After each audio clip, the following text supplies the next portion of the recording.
Selamat datang di channel Nabla Education. Oke, video ini adalah video yang membahas soal prediksi OSN IPA SMP di mana soal ini sudah kita post di Instagram ya. Oke, kita akan langsung masuk ke pembahasan untuk soal-soal prediksi ini. Kita mulai dari soal yang pertama. Benda bermasa 8 kg bergerak dengan kecepatan 10 meter per sekon, kemudian benda diberi gaya mendatar sebesar 40 Newton yang arahnya berlawanan dengan arah gerak benda. Tentukan kapan dan di mana benda saat akan berbalik arah. Oke, jadi soal ini kita susun berdasarkan soal OSN tahun 2021 atau soal simulasi tahun 2022 ya. Jadi kita set soal yang kira-kira bentuknya mirip dan konsep yang dipakai hampir sama. Oke, kita akan lanjutkan membahas soalnya. Jadi kita gambar dulu untuk kasusnya. Jadi ada benda 8 kg, kemudian dia bergerak dengan kecepatan 10 meter per sekon. Jadi ada V0 gitu ya, 10 meter per sekon, kemudian masanya 8 kg. Kemudian dia diberi gaya mendatar sebesar 40 Newton yang arahnya berlawanan arah dengan arah gerak benda. Jadi kalau misalkan gerak bendanya ke kanan, maka gaya yang diberikan kepada benda itu ke arah kiri 40 Newton ya. Jadi artinya benda ini bergerak diperlambat nanti. Pergerakannya ke kanan itu gerakannya diperlambat sampai nanti akhirnya dia akan berhenti. Misalkan posisi berhentinya di sini. Pada saat dia berhenti berarti kecepatan akhirnya sama dengan 0 ya. Langkah pertama kita cari dulu perlambatan yang dialami oleh benda ini dengan menggunakan hukum 2 Newton. Jadi sigma F sama dengan M kali A, kemudian F-nya yang bekerja hanya satu yaitu gaya memperlambat ini. Jadi 40 sama dengan massa bendanya 8 dikali dengan A, maka kita dapat A-nya 5 ya. 5 meter per sekon kuadrat sama dengan A. Oke, berikutnya kita mencari yang ditanyakan oleh soal, kapan dan di mana benda saat akan berbalik. Logikanya tentu saja sebelum dia berbalik, dia akan berhenti dulu sejenak, yaitu pada saat VT-nya 0 ini. Baru setelah ini karena ada gaya yang arahnya berlawanan, yaitu ke kiri, sampai di posisi kecepatannya 0, dia akan berbalik. Jadi berbaliknya nanti akan di posisi ini. Ya, karena gayanya selalu ke arah kiri seperti ini. Maka kita bisa mencari waktu dulu ya, waktu yang dibutuhkan sampai dia berbalik sini. Berarti kita bisa pakai persamaan kinematika VT sama dengan V0 min AT. Kenapa negatif? Karena nilai A di sini adalah perlambatan. Nah, kita masukkan nilai untuk VT-nya adalah 0, V0-nya adalah 10 meter per sekon. Kita tulis saja 10 minus 5 dikali T. Oke, kita dapat 5T sama dengan 10. Berarti T-nya sama dengan 2 sekon ya. Kita dapat nilai waktunya sama dengan 2 sekon. Kemudian pertanyaan berikutnya adalah di mana? Di mana itu berarti mencari jarak. Kita mencari jarak dari posisi awal sampai dia berbalik. Anggaplah jaraknya misalkan S ya. Seperti ini adalah S. Kita pakai bersamaan S sama dengan V0 kali T min setengah dikali AT kuadrat karena dia diperlambat ya. V0-nya 10, waktunya sudah kita temukan 2 minus setengah dikalikan dengan 5 dikali waktunya 2 kuadrat. Maka ini sama dengan 20 dikurang 10. Maka sama dengan 10 meter. Atau bisa juga kita pakai persamaan VT kuadrat sama dengan V0 kuadrat minus 2AS. VT-nya 0, V0-nya itu 10, berarti 10 kuadrat itu 100 dikurang 2 dikali 5 dikali S ya. Berarti 10S sama dengan 100 atau kita dapat S-nya juga bernilai 10 meter. Oke, jadi kita sudah dapatkan untuk jawaban soal yang pertama. Kita lanjutkan ke soal yang nomor 2. Sebuah pesawat terbang bergerak mendatar dengan kecepatan 200 meter per sekon dan melepaskan bom dari ketinggian 500 meter. Jika bom jatuh di titik B dan nilai gravitasinya 10 meter per sekon kuadrat, maka jarak AB adalah titik-titik. Oke, jadi konsep yang kedua atau materi yang kedua di sini adalah gerak parabola ya. Jadi pada gerak parabola itu sebenarnya adalah gerak lurus beraturan yang ke arah horizontal, itu GLB geraknya, sedangkan yang ke arah vertikal atau ke arah sumbu Y gitu, geraknya adalah GLBB. Nah, kita tinggal menggabungkan aja dua persamaan ini. Jadi itu ada pesawat ya. Jadi pesawatnya misalkan kita gambar seperti ini. Ini pesawatnya dan dia punya kecepatan ke arah mendatar yaitu 200 meter per sekon. Jadi ini kita dapat V0x atau Vx ya. Karena dia GLB maka V-nya nggak berubah. 200 meter per sekon. Kemudian dia berada pada ketinggian 500 meter. Maka nanti gerak dari bom yang dijatuhkan pesawat itu, geraknya nanti akan seperti ini. Nah, ini adalah lintasannya gerak parabola ya. Kemudian kita punya tingginya hanya sama dengan 500 meter di sini. Nah, kita diminta untuk mencari jaraknya ini, S-nya. Oke, jadi seperti itu ya untuk pertanyaannya. Kita bisa mencari jarak S itu dengan menggunakan persamaan GLB ya, karena dia mendatar, maka pakainya yang GLB. S sama dengan V0X kali T. Nah, S-nya itu kita cari, V0X-nya itu 200 dikali dengan T. Waktunya di sini kita belum tahu, karena belum tahu waktunya kita perlu cari dengan persamaan yang GLBB-nya ya, yang ke sumbu Y-nya. Maka kita bisa cari waktunya dengan menggunakan persamaan GLBB, dia dari atas jatuh nih setinggi atau jarak yang ditempuh arah vertikalnya adalah 500 meter. Kita bisa pakai persamaan H sama dengan V0Y kali T plus setengah GT kuadrat ya. Karena dia jatuh dipercepat. Kemudian V0Y-nya di sini 0. Kenapa? Karena pesawat ini mula-mula hanya punya kecepatan ke arah sumbu X. Maka kita tinggal menuliskan 500 sama dengan setengah dikali gravitasinya kita pakai 10 dikali T kuadrat. Ya, setengah dengan 10-nya dicoret dapat 5. 5 dengan 500-nya dicoret dapat 100. Maka dapat 100 sama dengan T kuadrat. Atau nilai T-nya sama dengan akar dari 100 sama dengan 10 sekon. Nah, nilai 10 masukkan semua ke dalam persamaan S ini. Maka kita dapat jaraknya S sama dengan 200 dikali 10 sama dengan 2000 meter. Oke, berarti jarak yang ditempuh atau panjang AB-nya adalah 2000 meter atau 2 km. Oke, itu soal yang kedua.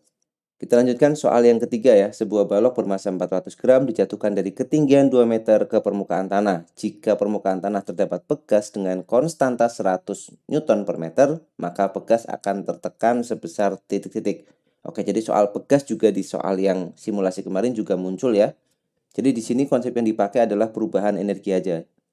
Energi potensial yang dimiliki oleh benda, kenapa pakai potensial? Karena dia punya ketinggian 2 meter ya. Jadi kita tinggal pakai prinsip perubahan energi atau energi mekanik boleh ya. Energi potensial benda itu akan diubah atau kita buat sama dengan akan diubah menjadi energi potensial pegas. Oke, di sini yang lebih tepatnya adalah energi potensial gravitasi ya. Energi potensial gravitasi akan diubah menjadi energi potensial pegas atau elastis. Energi potensial gravitasi yang dimiliki benda adalah massa dikali gravitasi dikali ketinggian, sedangkan energi potensial pegasnya itu setengah dikalikan konstanta pegas dikalikan pertambahan atau pemendekan pegasnya.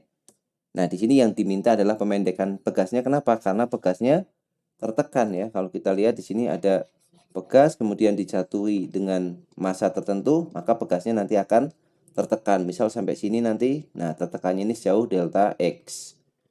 Oke, kita asumsinya panjang tinggi 2 meter itu sudah diukur dari posisi pegas yang bagian atas ya. Jadi nanti tinggal menggunakan nilai H langsung aja di sini.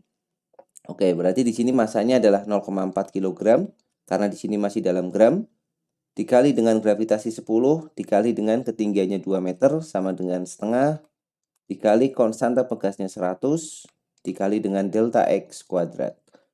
Oke, 0,4 kali 10 itu 4 kali 2 8. 8 sama dengan setengah kali 10 itu 50. 50 delta X kuadrat. Berarti 8 per 50 sama dengan delta X kuadrat. Atau delta X-nya sama dengan akar 8 per 50 ya.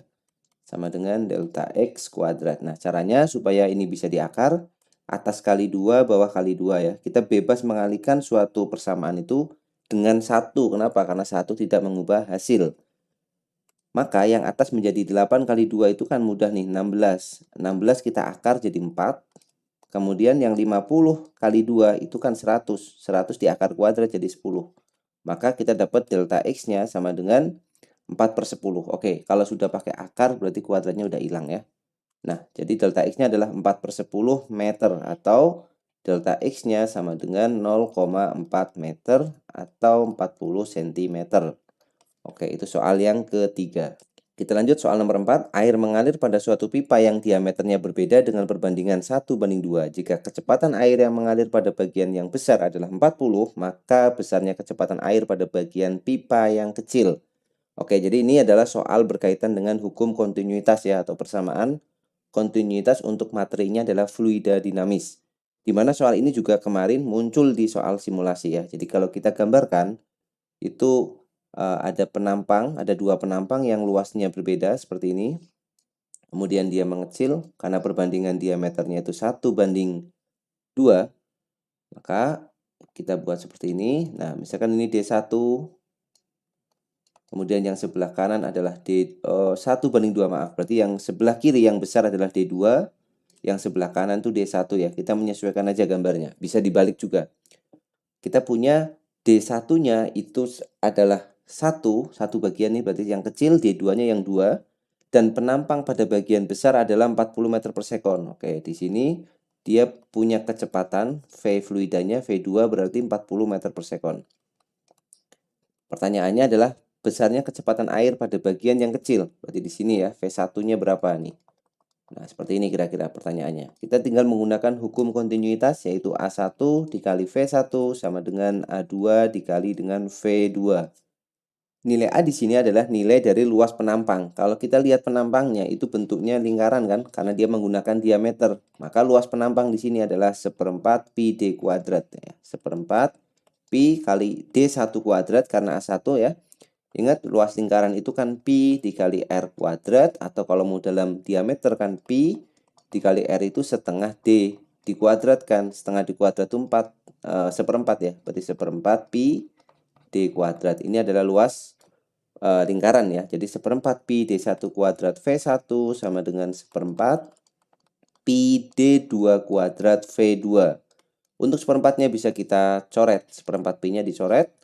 Kemudian kita masukkan nilai D1-nya, dia dapat satu bagian, berarti 1 kuadrat dikali V1 ditanyakan.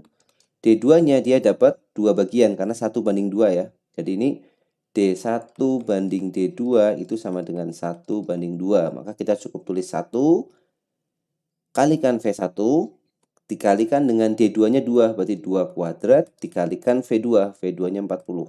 Oke, berarti 1 dikali V1 itu V1 sama dengan 4 kali 40, 160 meter per sekon. Maka kecepatan aliran pada pipa yang kecil di sini nilainya adalah 160 meter per sekon. Itu untuk soal yang nomor 4. Kita ke soal yang nomor 5. 3 buah hambatan masing-masing 1 kilo ohm dirangkai dengan kombinasi seri paralel.